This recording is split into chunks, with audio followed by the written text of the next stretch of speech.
Hello, I'm Mayor Ron Rakowski and welcome to Village Showcase. During today's program, we are going to visit with the CEOs of the two best school districts in the state, the Cherry Creek School District and Littleton Public Schools. Both of these districts are known for their quality education and their commitment to preparing our children to become the next greatest generation of our country.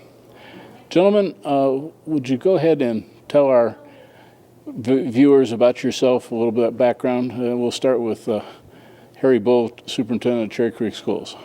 Well, Mayor, thank you for the invitation to join you. It's nice to be here in this setting and to be joined by Brian Ewert, my colleague from Littleton.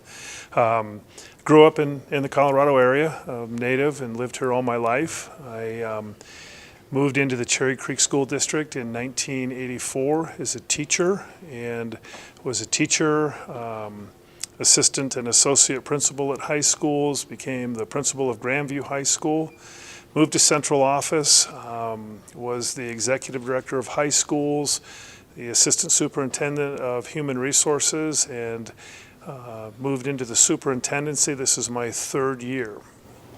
Brian, tell our viewers about yourself. Sure, and thanks for allowing us to come and talk with you today, Mayor. My route is a little bit differently. I grew up in Nebraska. I went to the University of Nebraska-Lincoln, go Cornhuskers, and following that, I went back to my hometown and I taught middle school for 1 year, and then I moved to California where I taught sixth grade primarily, although my claim to fame is that I did teach kindergarten for 20 days. So I won't tell the whole story about why I didn't continue teaching kindergarten.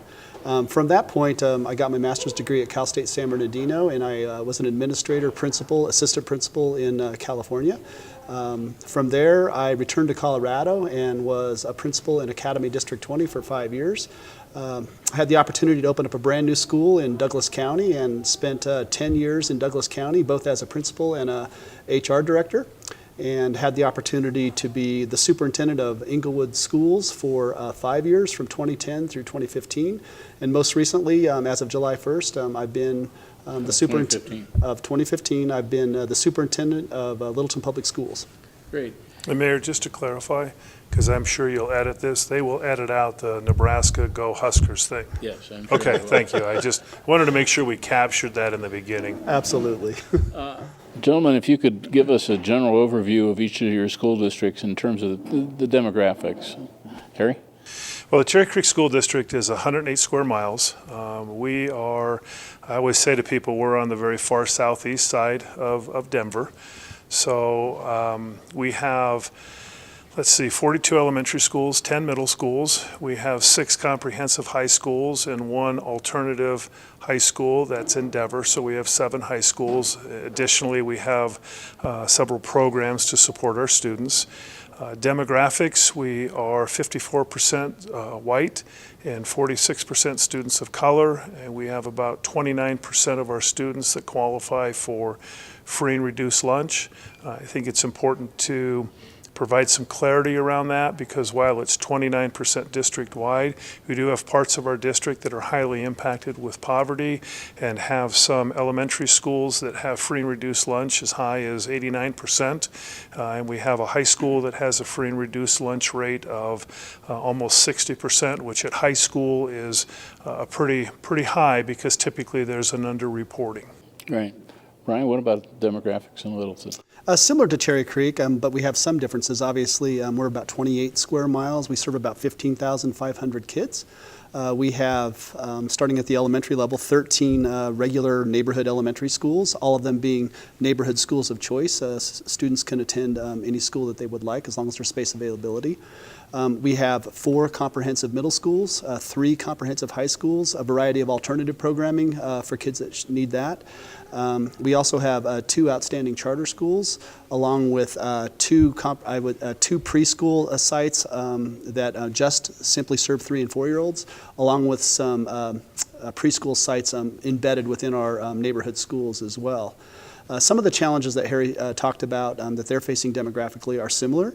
At the north end of our school district, we have some of our schools that have 85% free and reduced lunch, which is really an indicator of kids who live in poverty. Right now, we serve 62 different languages in Littleton Public Schools. That is up 5 from July 1st when I arrived. So you can see this demographic changing pretty rapidly. About 10% of our kids have special education needs. We have, interestingly, 157 kids in Littleton are homeless. 5% of our kids are English language learners. So, and these numbers are changing rapidly. As a district as a whole, 20% of our kids live in poverty, and we expect that probably to double in the next 8 to 10 years. So shifting demographics will be a challenge. And Mayor, if I might add, I think Brian illustrated it very well. 5 years from now, both of our districts are going to look very, very different than they currently do. And 10 years from now, I can only imagine what those changes will be. The demographics and the rate of change, I would suggest, is probably one of both of our greatest challenges. What plan do you have to meet those challenges? Well, Particularly the 5-year out. Well, with the 5-year out, we're actually bringing forward a bond and budget proposal. It will come in November, but let me focus on the bond side in particular. We are proposing or asking our community to support a standalone career and innovation academy, where we will be able to not only continue to prepare our students for college, for students who desire to go to college or their career objectives necessitate that they have a degree, but we also want to provide opportunity for students who are interested in obtaining an industry certificate or additional training that would let them come out of high school at least prepared for employment. We're not going to exclude them from going to college. This isn't about kids picking, but it really is about providing opportunities for kids. And I think part of that is in that changing demographic, one of the things that will become more and more challenging for our families is being able to afford the cost of college. We're going to have kids that are going to want to go to college and their families are not going to be able to afford it. And in Cherry Creek, when we talk about all, I think it's important that we have solid preparation for all of our students. And we've engaged in conversations with the Littleton Public Schools about offering up opportunities for students in Littleton to join Cherry Creek in this setting. And I think it holds great promise for a really important and powerful partnership on the southeast side of the Denver metropolitan area, providing, I think, both districts the opportunity for kids to be prepared to go into the workforce and be successful in that workforce. Is this more like the German model? You know what, I want to be real careful in comparing it to European models, in part because when you look closely at them, there is kind of a forced choice. But I do want to give kids the opportunity to choose, and I want to provide a structure that provides a fluidness for kids to move in a direction of being both prepared for college and also prepared for opportunities in the workforce. Brian, what about your plans for facing the challenge? Similar to what's happening in Cherry Creek, and there's going to be a lot of partnerships that cross our boundaries. Just because of the lack of resources, it only makes sense that we're in constant conversation about career and technical education pathways. Well, you also have a similar demographic. Very similar in demographic as well. Now, with the changing demographics, we're having significant conversations, as are all I would say suburban districts, around the term equity. And what does equity mean? And that really, to me, means providing an equal or a level playing field for all kids. And that means that not every single student in our school system needs the exact same thing. So it's really around differentiating funding and resources to take care of those kids who, for example, come out of poverty, or kids who speak a second language. Those kids simply need more resources and more differentiated instruction and more scaffolding. So we're spending a lot of time determining where should we put our resources and how are we going to do that given our lack of resources in general for all schools. So that's really important. The other thing, like what Harry was talking about, is our interest in making sure that not only are our kids prepared to go to four-year universities and colleges, that's really important, but let me add an and to that. And that is, we need multiple pathways for kids to maneuver through high school, and it may not look like a traditional path that we've always understood to have happen in our very affluent school districts. We need to have pathways for kids to make choices about what interests them and what they might choose to do after high school. So I think that we will be focused on that in the next several years as to the kinds of pathways that we offer kids, and I think we're going to expand those. Could you touch on the current methodology you use for determining student success? Sure. I will tell you what we don't use to determine student success, and that is really state mandated testing. I think that that's one measure to kind of measure at a very high level how a program is doing. But how we measure success is daily through formative assessments with kids, meaning that teachers are very clear on what the standards are. They're very clear on the instructional units and instructional pathway for those students, and then to simply on a regular short cycle event, they assess those kids and really determine are they getting what they're supposed to know through the instruction, and if not, how are they going to provide intervention for that student. So while we all talk about the state assessments and the pressure that puts on schools, that really doesn't determine what teachers do on a day-to-day basis around providing best instructional practices for kids.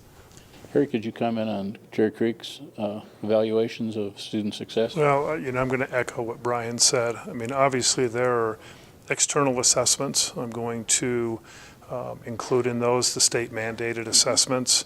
I think more importantly, I'd prefer to look at the assessments that we utilize internally, from the formative assessments, the assessments that happen every day in a classroom, that probably are the best judge of student learning, to interim district assessments where we utilize a Common Algebra 1 test as an example.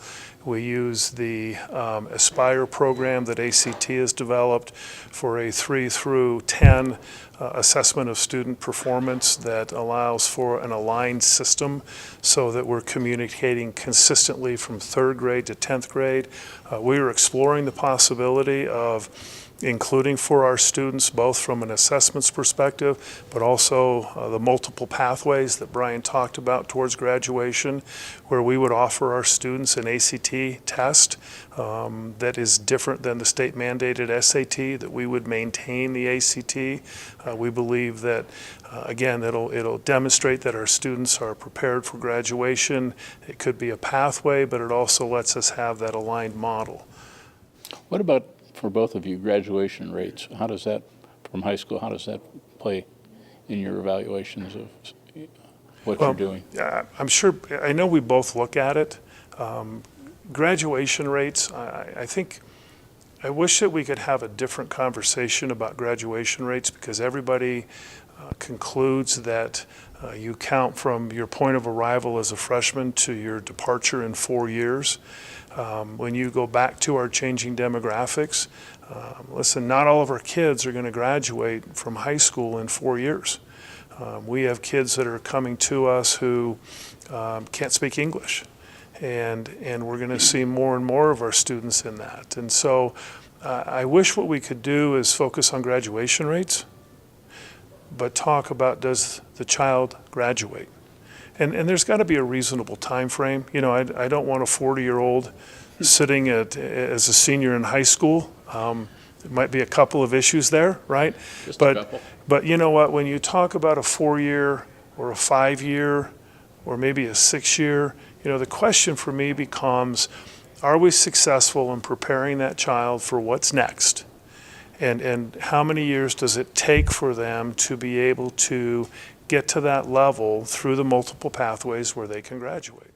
Brian, what are your thoughts on this? I would say that graduating in 4 years seemed to make a lot of sense when we had very much a homogeneous population. But remember, we have kids that are coming to kindergarten now that literally are 5 years, 4 years, 3 years behind their typical counterparts simply because they haven't been exposed to the right vocabulary, language, experiences in life, experiences in the community. And so for us to expect that all kids from age 5 to 18 should somehow make it through that gauntlet by the age of 18, and that means a 4-year experience in high school, doesn't seem to make any sense to me. It's very much a factory model of pushing kids through. I have no problem keeping kids in high school up through age 21, should they need that for the right preparation for either college or career. And I think that we do suffer penalties when we don't have that high graduation rate. Now, we're lucky in a school district where our graduation rates are probably well over 95%. But I worry about the rest of the state who doesn't serve a population that like we do, and our populations, again, are rapidly changing.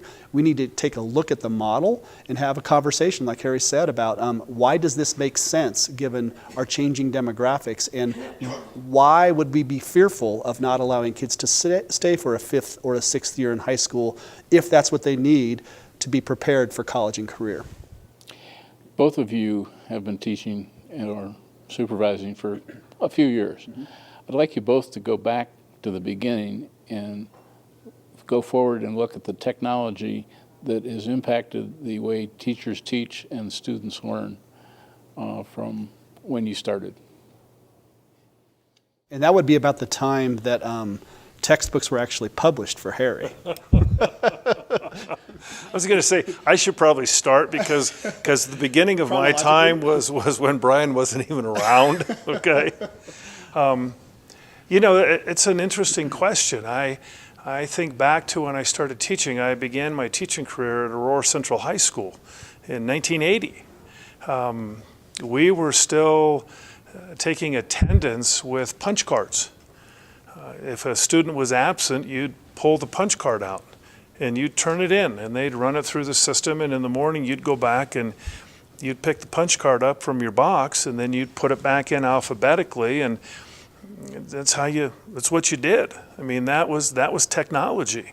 In terms of delivery of instruction, we were watching movies. We had Duquesne slide projectors, right, where you could put a tape in and the tape would advance the slide. I mean, that was pretty sophisticated. And then I remember the arrival of computers. The original Macs and things like that. And as I look back, we didn't really have technology to use. Now I look and you ask about coming forward rather than kind of reliving the evolution of technology. I think one of the things that's really interesting now, and I would say in the last 8 years probably, there's just been this explosion of apps, right? There's these apps now that changes the way kids learn. They change the way that teachers teach. You have apps where you can do flipped classrooms because kids can actually take a greater responsibility for the learning during their time, and then can come in and interact with the teacher differently than the teacher always being the one providing the information, if you will. And I think I can only imagine, I've got young kids, I can only imagine where my kids are going to be when they get into high school and what teachers are doing then because of this rate of evolution of our use of technology. Now, having said that, and I don't want to monopolize the question, but I do want to add that as technology continues in this explosion, I think it's crucial that schools, teachers, administrators, parents, and a community make sure that we're helping kids understand how to be good consumers of the information that's out there and to be responsible users of that information.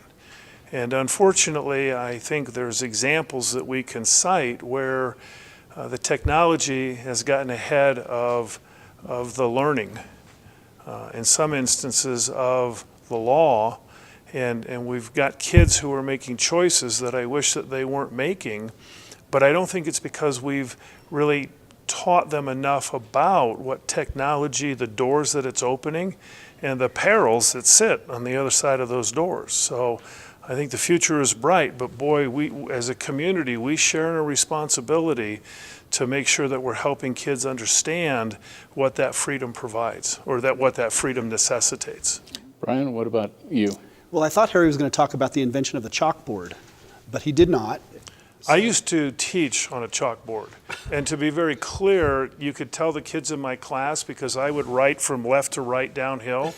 And so if a kid walked out of my classroom, they typically were tilted this way a little bit. Sore neck. Yeah, and then my colleagues would have to get them back upright. So, and you've probably never experienced that other than perhaps as a student.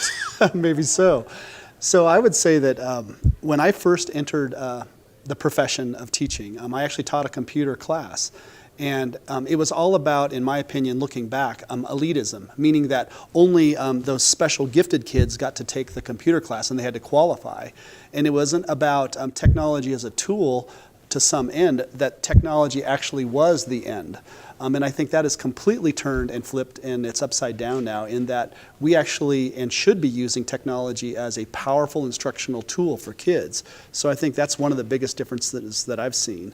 All of the kids that come to us now are digital natives, meaning that they were basically born with an iPhone 6 in their hand.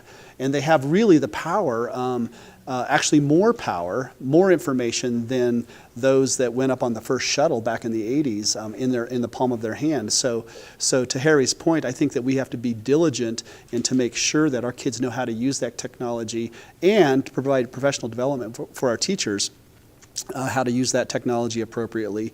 Technology is not going to go away. So we need to learn how to use it appropriately within the classrooms, to use it as a powerful instructional tool, because for our kids, it's just a natural appendage now to be walking around with an iPhone 6, having access to the entire world.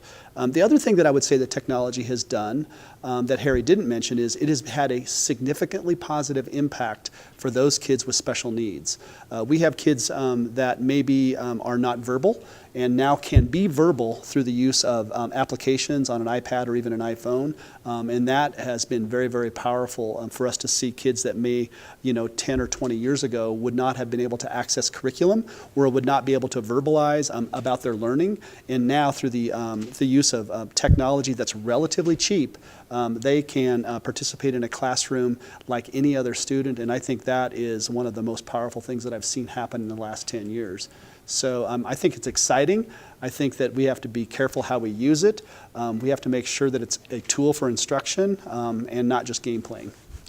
And let me add one other thing, because you hit on it. We are not far away from the arrival of kindergartners whose parents have spent their entire life in the digital age. That's different than the kids we have now. We have children whose parents are like me, right? Who came into the digital age sometimes late. But soon, we will have an entire group of kids whose parents know nothing different than the digital age. Right, and just one other comment on that is that right now in our schools, middle school and next year high school, every student will have a device in their hand every single day, take-home device. So all of our curriculum now is moving towards digitized and online. So that's very, very powerful and very different than what we're used to as educators. One of the things our viewers may not realize is that you have responsibilities for the students that actually take place before school starts and after school ends. Mm-hmm. And I'm thinking here in terms of, for example, feeding them. Breakfast, lunch, maybe not dinner, but what about what you do to make sure that the eating habits are what they should be for these children? I'm going to let you have that one first. So Did you want to take a time out? I would say it's challenging given the federal guidelines for lunches, and I think that I'm always concerned about the nutrition of our kids, because if kids aren't coming to school, well fed, if they're not coming to school with good nutritional practices, their brains simply aren't going to work the way they should. So at our most at-risk schools, we certainly do have breakfast programs that fit within those nutritional guidelines that the federal government puts out. I think that they are very, very restrictive, and it's very difficult to manage for our nutrition managers as to what those lunches should look and taste like. I think they do the best they can with what we're giving them as far as resources and the amount of funding that we get, and the restrictions that we have to apply to the lunch programs. One of the things that I think most districts have done is there are no snack machines left in our schools. There's no Coke and soda machines. You might see a water machine, but for the most part, we are deep into making sure that our kids understand the importance of wellness, good nutrition, good snacks as opposed to bad snacks. So it's an important thing, particularly with those kids who live in poverty, who may not have that instruction at home and that knowledge coming out of their home. So we spend a great deal of time, particularly at the north end of our district, talking with kids and families about the importance of good nutrition. And you know what, I would be repetitive. I think we're in the same spot. I think what's interesting, and I want to come back to the federal program, well-intentioned. I think people had an idea and they thought that it was going to work. What happened is we're cooking food right now and serving food the kids don't eat because they don't like the taste. And while it might be very nutritious, at some point you have to find a balance between really nutritious food that kids don't eat versus feeding children food. Now, I'm not saying we should give kids candy bars, right? But at some point, if our goal is to feed children, especially in settings where we might be their breakfast and their lunch source, okay? That's just a reality. Then we ought to have food that kids want to eat, right? Because what's important is that we're feeding them, and it needs to be healthy food. But somewhere there's got to be a reasonableness about what it is that we're going to serve kids that they want to eat. Now, on the other hand, I would tell you I had a wonderful experience yesterday. I was down at the Capitol. Being at the Capitol wasn't a wonderful experience. Being there to watch the children, we had 80 kids from Indian Ridge Elementary School come down, and they did a presentation to the legislature about sugar. And it was absolutely wonderful. The kids did a great job. They have a school-wide effort to educate and to change behaviors around the amount of sugar that kids are consuming. Now, I'm going to go out on a limb, and I know that somewhere I'm going to get in trouble for saying this, and Tustin's looking at me right now as over Brian's shoulder, but somewhere we've got to have an honest conversation around what the sugar industry is doing with regards to their marketing and their communication around what kids choose to eat, and have a societal conversation about the impact of sugar on kids' health. And I'm going to draw a parallel between the tobacco industry and the sugar industry. Because what I know in the research that I've looked at is sugar is really bad for you. And it's really bad for kids. And we're talking about this increased rate in obesity, which impacts both of our schools. We're seeing an increase in diabetes. I'm going to be careful in attributing some of the other increases that we're seeing specifically to that. But when you ask about what are we doing to feed kids healthy food, we ought to be having that conversation as an entire community rather than just as a school system. Let me touch on a topic that your predecessors a generation or two ago would have never really thought about, and that's school safety. Any new initiatives or updates of how the school districts are addressing this safety of the schools and the staff and teachers and, of course, the students? Any new partnerships there? Brian? Sure. Having been a superintendent in two different districts, it really comes down to priorities and resources. And in Littleton, in 2013, they passed an $80 million bond. And so as that bond work has continued on through the last 3 years, every time they touch a school, they also enhance the physical safety and security of the building. We're talking significant camera upgrades, door locking mechanisms, and things like that. So that's one important thing. But also the increased amount of professional development for our staffs. We struggle with having enough time to give our teachers to really be high-level teachers around professional learning communities and what they're supposed to be doing with curriculum instruction and standards and assessment. So we're trying to pull out some of that time for an increased understanding of what we can do with safety, security, and the mental health of students as well. We need more resources, we need more time with teachers, but we're moving in that direction. The other thing that we've done in Littleton is we've added $810,000 worth of mental health support to our elementary, middle, and high schools. We've added $250,000 in additional SRO officers, which are provided by our local safety resource officers. School resource officers, excuse me. We have continued to upgrade our threat assessment program and tried to make it the very best in the nation that we possibly can. So this is an ongoing continuous improvement model that we're working on. We have a committee, it's called, it's an advisory committee to the Board of Education called the Safety and Mental Health Advisory Committee. And they look at these issues through the lens of the community and provide recommendations back to the Board of Education, and that's an ongoing committee as well. So lots of things are happening, and I'm continuing to advocate for more time and more resources for our teachers and for our administrators to understand that mental health is a huge issue in our schools. And if that's going to be the responsibility of our school districts, fine, we can take on that responsibility wholeheartedly, and we will. We simply need to have more resources to do it well. Harry? Well, again, I'm going to start with the mental health. I don't think people fully understand the impact that our kids are having right now and the need for that mental health support. We also in Cherry Creek have increased our mental health staffing. We're blessed now with the support of the Board of Education to have a full-time mental health person every day in our elementary schools, but I would tell you that we need more. We've got mental health support at our middle and high schools, again, every day, but we need more. The resources don't exist in the community, and as a result, the responsibility or the need comes to the schools. We also have made significant upgrades in our physical structures. We have laminate glass now at all of our entrances.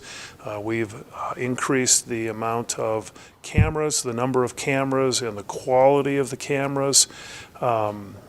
The training aspects that we've done, but we also went and sat down, and I'm very excited about this, but I'm somewhat surprised, to be honest. We sat down as a district, and we approached 5 different law enforcement agencies and 3 different fire agencies, and asked if collectively they would support the work that we're doing in Cherry Creek with the language that we use. So as an example, there's a lot of different suggestions nationally about how you provide safety on the perimeter of your building versus going to a lockdown. I would argue that some of the language, especially in an elevated sense, becomes difficult to understand. So we talked about, could we use the word secure perimeter? And secure perimeter means that there's something bad outside of the school, and we're going to maintain our daily activity, but the kids are going to stay inside. Versus a lockdown. A lockdown means that there's something bad inside the school, and you need to go find a safe and secure place. We have an agreement from 5 law enforcement agencies that that's how they will train and the language that they will use for any of the settings inside of the Cherry Creek School District. We have that same agreement with 3 different fire agencies. So we have a standard response protocol. We are investing significant dollars to create lock boxes so that plans of the buildings are available when either law enforcement or fire respond. We have a mapping system that is consistent across all of our settings, where we have grids for the entire campus, whether it's an elementary school or a setting as large as Cherry Creek High School, where we can communicate consistently across multiple agencies with where things are and what we're doing. And we will also have a common door numbering system, so that if you come from the Littleton Police Department out to a school in Cherry Creek, we can communicate clearly to you that the best place for you to come in the building is door number 7. That door will be marked, and you will know where that door is. As we approach the end of this fantastic afternoon we're having, is there any news updates or new programs as to what's coming for 2016-2017 school year, Brian? Well, I would say that funding is a challenge. We have lots of ideas. We have a vision. We have a list of priorities that we would like to implement, but simply, given the negative factor over the past, 6 years, we're still missing $87.5 million. So expanding our programs, whether they be career tech ed, or full-day kindergarten for all, or preschool for 3 and 4-year-olds, or STEM labs in all of our elementary schools, all of these things are pending and are on lists. The unfortunate thing is that we simply do not have the funding that we need to create a true 21st century school district. We talk a lot about 21st century skills. We talk a lot about what we should be doing. And simply put, right now, we're not going to be able to add any of those programs simply because we have a huge funding challenge. And I think that's true all over the state. I think that Cherry Creek and Littleton are actually probably in the best position not to feel the pain as much as some school districts, like our rural counterparts, like some of our smaller school districts in the metro area. But we have lots of ideas. We continue to prioritize. I know one of our highest priorities for next year is to provide our teachers with more professional learning community time, meaning that if we want our teachers to be able to teach our kids 21st century skills, being critical thinkers and problem solvers and being creative and innovative and being collaborative and being great communicators, all of those skills that we hear the business world talk about, we're prepared to do that, but we seem to be ill-prepared to give our teachers the time to figure out what that's going to look like and align it with standards. So we are prepared and ready to go. It's simply that we have to really look closely at our budget to realign things, maybe throw some things out so that we can free up some money to do the things that we want to do. And I think one of our highest priorities will be providing teachers with time to become 21st century teachers. And I think we've done teachers a really disservice through history by still allowing this 185-day contract when we have all of this really important work to do, and yet we can't get it done within the time frame that a teacher contract allows us to get it done. So we have some big challenges, I think, in public education in general, trying to break out of this agrarian model of education. We don't send our kids into the fields in the summertime, so we need to have our teachers and, honestly, our kids for some more time to do some really creative, innovative kinds of instructional things. And we're prepared to do that when we have the resources to do it. Gary? So I'm just going to grab a hold of the funding issue to illustrate a grave concern that I have. If we are interested in being able to recruit and retain the best teachers, we're not going to be able to do it with the current state. We are I'm not even going to say we're going to have, we are currently in a teacher shortage. There are not enough teachers, licensed teachers, available to fill the positions that we currently have in the state of Colorado. And that is going to be driven in part by funding. It just is.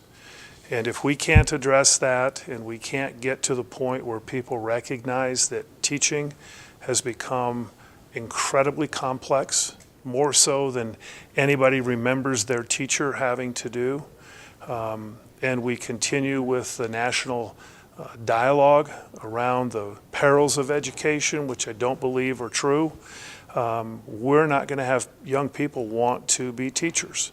And we're going to have a significant issue there. Now, having said that, the work that we've done in Cherry Creek around, we called it Cherry Creek 2021, It's the revision in our graduation requirements. We are going to ask our community for support. I've already shared about the Career and Innovation Academy. We also intend to work to create spaces in every one of our elementary schools, in our outstanding charter school, the Cherry Creek Academy, in our middle schools, every school in the district, every one of our great neighborhood schools, and I include the Academy as a neighborhood school. We're going to create spaces for kids to be creative, to be innovative, for kids to be able to interact with the learning in a manner that they will interact in their adult life at work. I think sometimes we've got to recognize that our kids are not going to grow up in IBM. Our kids are going to grow up in Google. Okay, they're going to grow up in Apple. They're going to have a very different world. It's a world of collaboration.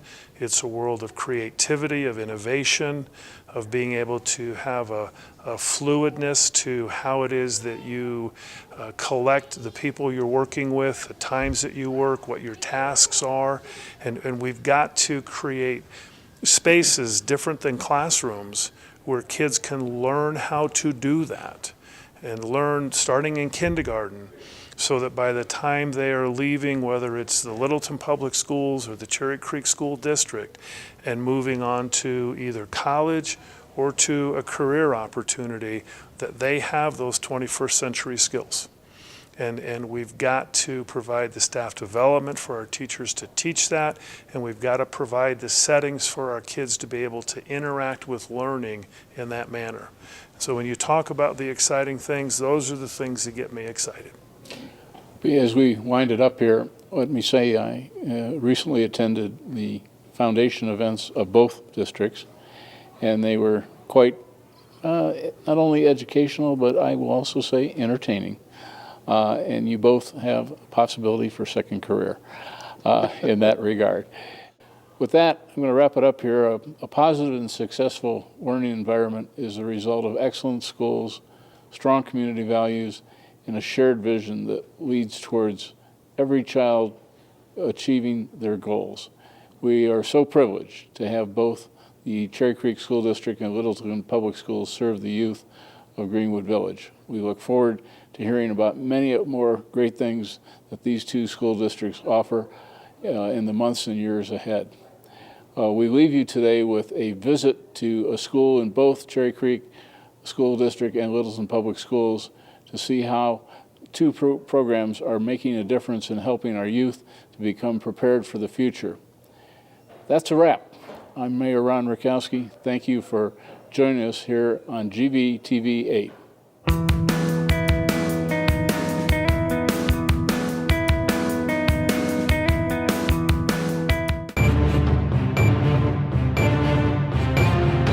Preparing our youth for the future extends to special programs at school to push students to their ultimate limits. So Cyber Patriot is the National Youth Cyber Education Program. As a part of this program, they've really been evolving. There's three major portions that are targeted at different levels of schooling. And so what we are a major part of is the Cyber Defense Competition, which happens every year. It is put on by the Air Force Association, the AFA, and partnering with Northrop Grumman, they are able to host a series of rounds throughout the year in cyber defense. So what a round normally looks like is you have teams of 2 to 6 people, and those 2 to 6 people are responsible for taking images that they're given of operating systems. So they might be given a Windows image, a Windows Server image, an Ubuntu image, and their job is to go through and find the vulnerabilities in those images and fix them. And so all of the rounds that lead up to the national competition are remote, and so they do it here on campus. As many as they can find and fix, the more points they get. And they're also asked to configure networks to do certain things. So the students will prepare for these competitions using some of the training modules on the Cyber Patriot website. At least that's where they start. Once they start getting some of the competition experience under their belts, they'll be able to learn from those and figure out what points did they get right, what points did they not miss, and what other little vulnerabilities or areas of vulnerabilities do they need to research more. We've also got mentors that come in, and so we've had people from a national winning team, we've had people that have coached national teams, we have industry mentors from Cisco and Northrop Grumman that'll they'll come work with us as well to just give them more insight into different vulnerabilities associated with each system. During practice, a lot of it is working on who is going to be working on what. Because there's so many things that they need to do in a certain 6-hour round, they really find a need to specialize. So you'll find on a 5 or 6 person team that you have a couple people who are experts in Windows, a couple people who are experts in Ubuntu, and maybe a couple people who are Cisco experts. And so they will work on their respective areas, working on checklists that they need to make sure to hit on competition day. They will make sure to research and add to their checklist and organize whose jobs are what. The Cyber Patriot program encourages students to learn teamwork, planning, organization, and leadership skills. They also gain an understanding of the grave threat our society faces from cyber attacks. Cyber attacks are happening in the world right now as we are speaking. This is a visual representation of the cyber attacks happening in the world right now. It originates from various countries and it's attacking various countries. As you can see, there's some unknown types of attack and there's email attacks. You just can't stop it. You just have to secure the computer well to prevent this. Hacker only has to be right once, unlike cybersecurity team has to be right every single time to defend from these types of attacks. United States is the #1 attack targets in the world. This experience taught us teamwork, like when there are multiple computers, how to cooperate together. Teamwork is essential to Creek's Cyber Patriot program, especially when you have to accelerate your group's skills to compete at the highest level. The competition has multiple rounds. We were chosen because we fell into the top 12 of our region. So this year, Cherry Creek fell as 9th at their regional level, which was a first for Cherry Creek. So we were absolutely ecstatic to be invited to compete at the national competition. So we went to nationals and we were just thrilled to be there. We just were preparing the best that we could, and we had some help from our friends that had been there before from Colorado teams. You know, they definitely gave us the insight for what differences there were at the nationals level. But the overall outcome was we won the AT&T Mobile Challenge, where we ended up performing better than all of the other teams in our division. And then we ended up overall 2nd place in the nation in the open division, which I guess is a first for a Colorado team. So we're really excited about that. I've been doing this competition for 4 years now. I'm one of the original members. I'm actually the only one who's left. I know how it was like in the beginning. Our school was not very focused on cybersecurity, first of all, and it was very hard in terms of like getting resources. The thing is that at the national competition, we were working on 8 machines in 3.5 hours with 5 of us working at the same time. That is very challenging. If you cannot trust one of the team members to work on this machine, then you really can't like focus on what you're doing, and that really becomes a problem, especially at the higher levels of securing the machine. And the fact that you can trust that person and let that person just go with their knowledge, that really brings out their strengths, and also it really brings out like for the whole team to work together and do it faster, because we are dividing tasks. And it's a lot easier to deal with issues that are going on at the competition.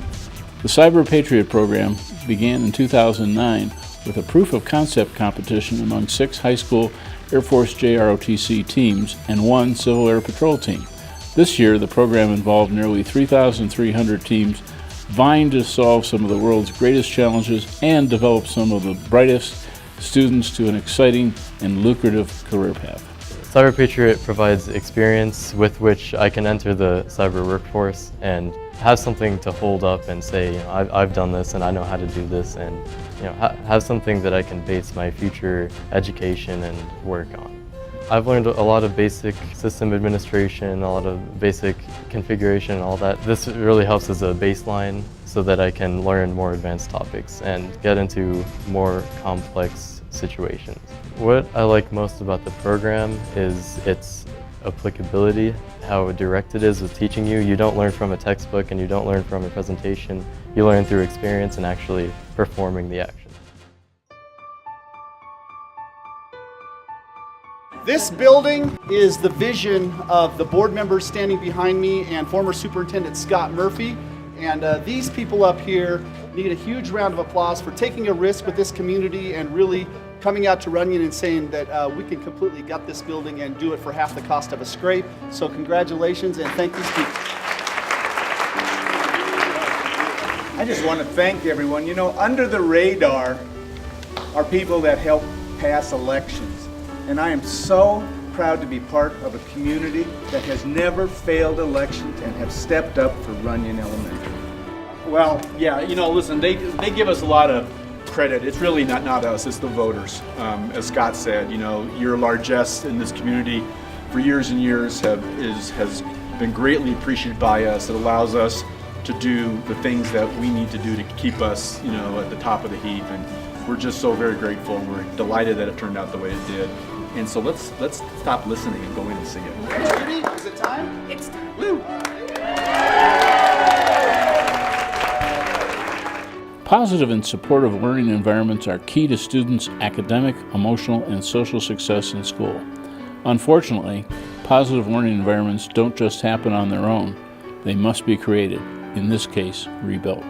The reason that we're having this grand opening today is that the roof structure itself was showing signs of failure and fatigue. We had a structural company come through, take a look at all of the joists, and we found that there was a number of areas that were failing. We then came through with adjustable piers and columns and put them throughout the classrooms to be able to support the existing structure. At the same time, we were getting ready to go to the voters for an $80 million bond. And so we thought this would be the right time to go ahead and extend this building by an additional 50 years by getting rid of the failing roof system and install a steel structure roofing system throughout the building. That allowed us to come up with vaulted ceilings in the classrooms, natural day lighting, extended ceilings in the cafeteria gym, as well as a beautiful library that we've created here. We're allowed to do some new modern architecture with ductwork and drop ceilings that look like clouds. We replace cabinetry throughout that is more conducive to the spaces.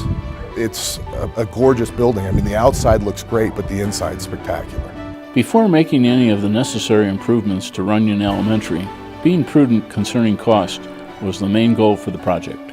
The greatest part about this building is that we came up with a plan that we basically could give the community a brand new building for about 50% of what the construction cost would be to scrape this site and create a new foundation and a new building on it. This has allowed us to bring a building that was built in 1969 up into the 21st century by including a brand new fire sprinkler system throughout, advanced technology throughout, as well as a modern security system that has all the features that a modern school would need.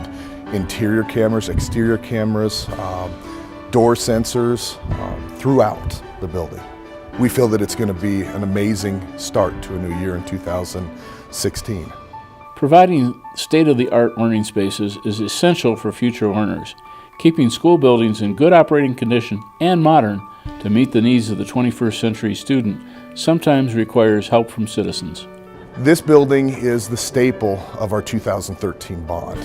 The plan is that this will be the staple for any future building in the district. This really shows the community what Littleton Public Schools could look like moving into the 21st century.